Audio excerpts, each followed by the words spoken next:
All right, founders, it's time for another pitch deck review. The first one here is Flap. It is a marketplace to sell and buy products or services easily on campus. I'm going to bullet through a lot of resources on our channels to help you with your pitch decks. And just want to start off by saying thank you very much. Anybody who's courageous enough to send their pitch deck for review, appreciate you, appreciate your courage. And we are just going to give you the straight advice to try and help you improve this pitch deck. I want to just say thank you very much and apologize ahead of time if you've been waiting a long time for this pitch deck review. It's been a backlog. We're trying to get to them as fast as possible. Let's take a look at Flap here, and I'm going to walk you through step by step. So marketplace to buy and sell products or services easily on campus. And I'm going to go a little deeper in terms of, do I think that this startup is fundable? And I agree that we have a very straightforward tagline right here, this whole marketplace. So I'm going to think marketplace to buy and sell products or services easily on campus. Very straightforward. I appreciate very straightforward taglines on the cover page. Here we got the problem slide. Let's point out here right up front that having this problem up here in the top left, that's always a good thing. I appreciate that. It says here, campus entrepreneurs are often limited to WhatsApp to sell their products and services. This approach causes a lot of friction in selling and also buying. Here, we're going to pause and we're going to go right back to this cover page. Marketplace to buy and sell products or services easily on campus. Now I'm confused. There's a little bit gap here because I'm thinking students are going to buy products or services easily on campus. And then when we get here, we're talking about campus entrepreneurs. So what is it? Who are we focusing on? I'm going to take a look at the deck and make some recommendations. But I appreciate where we're going because it's a little different than just having something that sells stuff on campus. So we got campus entrepreneurs, and that is our target market, and that's super good. It's very important that we're going to take a look at it. By the way, if you're just joining us right now, I'm just going to go through a pitch deck real fast. Get your questions ready. We got Jen on the chats here, and she's going to remind everyone to ask questions. Jen, if you can get those loaded up, we can make sure that we answer them. Right now, we're just going through some pitch decks. And we're back to this. So campus entrepreneurs. So that's the target market that we're looking at, campus entrepreneurs. Great. What I want to know is how many campus entrepreneurs are there? If that's the problem that we are solving for, how many campus entrepreneurs are we working with? So campus entrepreneurs, how many? And then are often limited to WhatsApp to sell the product services. This approach causes a lot of friction in selling and also buying. Okay, campus entrepreneurs, are they selling and buying, or are they just trying to sell? I'd rather see a very clear problem statement and say something like, 5 million campus entrepreneurs across the United States have a difficulty selling on campus because of tools, or they usually use tools like WhatsApp, causing friction. We want to just make it super clear. We got our market, 5 million campus entrepreneurs. I don't know if this is the number. Tell me how many campus entrepreneurs are, and they just need a better way. They're having a hard time selling stuff. Where? On campus, off campus, to other students? There are so many questions here that we could clarify that make this more compelling. Let's move into the solution. Flap is a marketplace software that eliminates the friction of selling without a common marketplace by bringing campus entrepreneurs to a common place online, making it easier for customers to patronize. That makes no sense. I have no idea what that is. Okay, let's try and break this down and try and help the founder. But let me just say this super clear, is that if the investor now has to do work to interpret your deck, the onus is on you as the founder to make it as easy as possible for the investor to understand. And so you've immediately lost me, and there are a lot of redundant statements. Flap is a marketplace software. Okay, so let's just say Flap is software. If it's a marketplace, you're talking about something like where everybody can sell stuff online. Is it a marketplace or is it software? Well, looks like we're bringing everybody to a common marketplace. So now I've said marketplace 2 times. You don't have to say this. By bringing campus entrepreneurs to common place online, again, this is commonplace, this is a marketplace, making it easier for customers to patronize. All you have to do is say Flap is software where campus entrepreneurs can put their stuff online to sell to other students. Very simple. And it's directly has to do with campus. And I like the fact that there's a focus. If you're selling stuff directly to students and it's just campus entrepreneur, I think that's very interesting. Instead of saying we're trying to sell to everybody, if this is the focus that it's just all about campus, we're going to sell to students on campus, from entrepreneurs on campus, well, that's compelling. If it's bigger than that, it's not compelling because now you're competing with Shopify and all these other websites that do this. Now we got our market, e-commerce market size according to statista.com. This is not your market. This is a top-down analysis. That is not your market. You are not selling $6.3 trillion of stuff. You want to be thinking, how many customers do we have times the number of dollars that you think you can make in a year? That is your market. So if you got 5 million entrepreneurs and you think they're going to spend, what, $10 each on you, then your market is $50 million.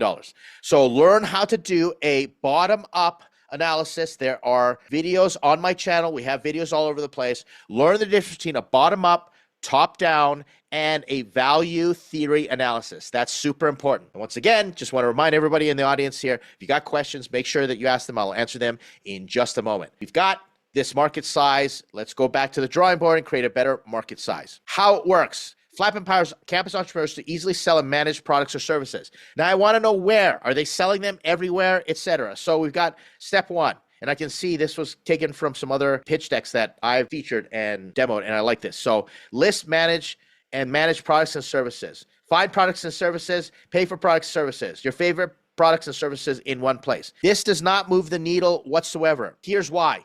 This is an instruction thing that I just take for granted. We're going to list and we're going to sell, find products. That's just straightforward, same old. I don't see anything different that's happening in this pitch. And I'm just going to be straightforward. And the reason why I'm saying it this way is because the investor is going to be in your grill as we're saying it. So you might as well hear it from me. You might as well just take it right between the eyes from me and learn. I don't see anything different. Now, I keep alluding to this thing. If it's just campus entrepreneurs selling to other students, then great. Absolutely fantastic. That's where you want to focus. Right now, there's nothing different in how this works. You're not demonstrating any secret sauce. The product, okay? It's just very straightforward. It's just an app that sells stuff. Okay, great. Product. Okay, I don't need to see this. Maybe one screenshot. Don't need this. Business model. We have 3 main revenue sources. Pay per lead for services. GHS 2 fixed fee on every food transaction. Well, how does food come into this? Now I'm totally confused. 12% commission on products. This is very confusing. I have no idea how this works. So create a better business model slide and just say we take 12% commission, then just do that. Pay per lead services, what does that have to do with anything? You better explain it. And fixed fee on every food transaction. Now you're going all over the place and you lost the investor. Competition, services, Thumbtack. When did we start mentioning food? This is a new thing. Get rid of the food. Or you can say campus entrepreneurs are going to be selling food, which is a regulatory nightmare in of itself. Items and products. I don't understand this competition slide. Know how to do either a quadrant slide or a features and benefits matrix slide. Okay, we got the team. Not enough data on the team as well. I don't know if you've worked on this before. If you've got other features, just tell me what is going on here. And then thank you. You're missing the ask slide.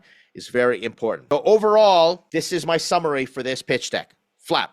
To the Flap team. Selling stuff on campus means nothing. You've got Shopify, you've got Facebook Marketplace, you've got social media outlets. They're going to come eat your lunch. So you better do something different. You better focus. Now, if you told me this is focus time or focus in terms of campus entrepreneurs selling to other students on campus, and this is a microcosm there so that people can just buy and sell stuff right on campus, now that might be interesting. There might be other things, but I haven't seen that solution out there. And if you have all these entrepreneurs just sell to other students on campus, and you've figured out a unique way to create these hubs and to create little ecosystems for small business entrepreneurs, and then maybe start to sell that outside in the bigger market where people want to buy from campus entrepreneurs, now we're talking. But you mentioned food, you mentioned like lead services, makes no sense whatsoever. So I'm sending this deck back, and all you founders need to go to idea validation. And you haven't tested your idea with other people who've given you feedback because it looks like a half-baked potato, which I can appreciate.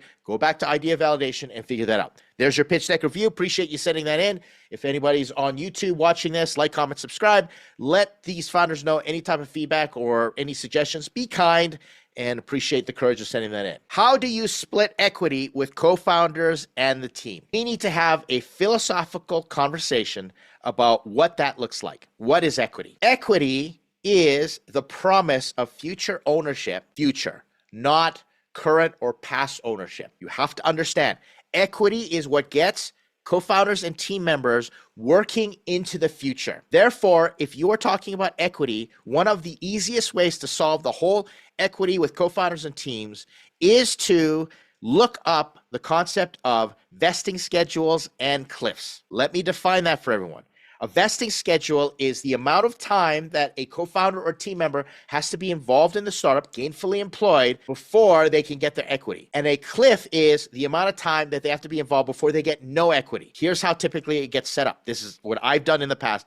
And as the main founder for investors, I put myself on vesting schedules and cliffs. I've said, all right, I need to be gainfully employed in this startup for a year before I get any equity. If I'm going to get 50% of the company, because maybe there are two co-founders, I'm going to be here for a year before I get any equity. And then after 1 year, that anniversary, I get 25% of my equity. Then for the next 3 years, I earn the other 25 for 75% of my equity, meaning that I have to be involved in the startup for 4 years before I get any of that equity, all that equity. 1 year is the cliff before I get any equity whatsoever. So that's what makes sure that you are rewarding based upon contribution, because here's the caveat. I will promise a co-founder 50% of my company, vesting schedule and cliffs, but I'm the CEO. And if I fire you in that 1 year ahead of time, you get nothing.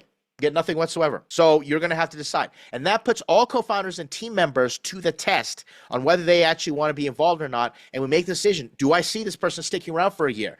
If I bring on somebody that I met at a shotgun wedding, all right, like literally Las Vegas style hackathon, like let's just get married after meeting each other one time, and I'm ready to give them what, 10%, 50% of the company? I don't know, whatever it is. Well, I'm not being a smart co-founder because I'm not factoring in the future. I'm basically loading the table to try and get them on board, and that's not the way to do it. On top of which, let's say that 1 year has passed and they're vesting. So they got 25% of their total proposed equity, and I still fire them after the 1 year. I will probably do a deal. I'll say you only get 5% of the equity when you walk away. Why am I doing this? One, they got to agree to it up front. So everybody counts the cost and understands the risk that's going into it. Two, if I have them leave, I need that equity to bring on other people so that they can work for the future. On top of which, investors need to know there's enough cap table. If there's dead money, there's dead space on the cap table. There's equity, dead equity, and some founder has gone away with 25% of my equity, which leaves me 75%. There's not enough for investors to go in to invest in multiple rounds and build a unicorn company.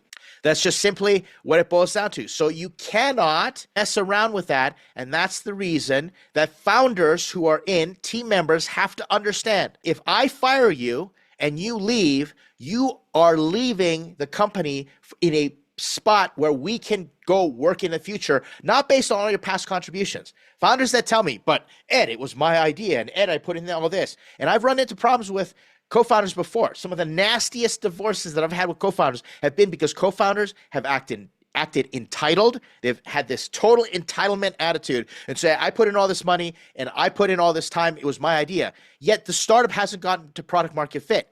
Once you get to product market fit, it's a totally different story. There's different things. But by that time, you're on your A round and there's money to go around, etc. But before then, I tell that co-founder, listen, all your contributions have meant absolutely nothing. I need this equity to make it so that it is worth something, and I'll give you 5%. I've even offered 9%, and co-founders haven't taken it, and they've locked up the company, and then I've left the company because I know immediately you shot that company in the foot. So therefore, if we want to get into equity allocation, here's how you do it. Vesting schedules and cliffs, talk about that, and then figure out, well, how much of the company do you need to own eventually if you stick around for 4+ years and then have your outs. If you leave and you're vested, you're going to walk away with 5% of the equity. That's how you want to do that. So don't base it on past contribution. It is not based on past contribution whatsoever at the beginning stage of startup. This is where founders make the mistake and everybody acts entitled and they get their shorts in a knot. It's all about future incentive because as you're working a product market fit through those first 4 years, you're not getting paid market value. Investors aren't going to allow you to do that. You're not taking big swanky salaries. You're probably working for free a lot of the time, and you need something to motivate you to keep you going in the future, and you need chips to play with, and you need cap table allowance to work with investors. Therefore, do not mess up your cap table up front and distribute that equity in the wrong way. There's your answer right there.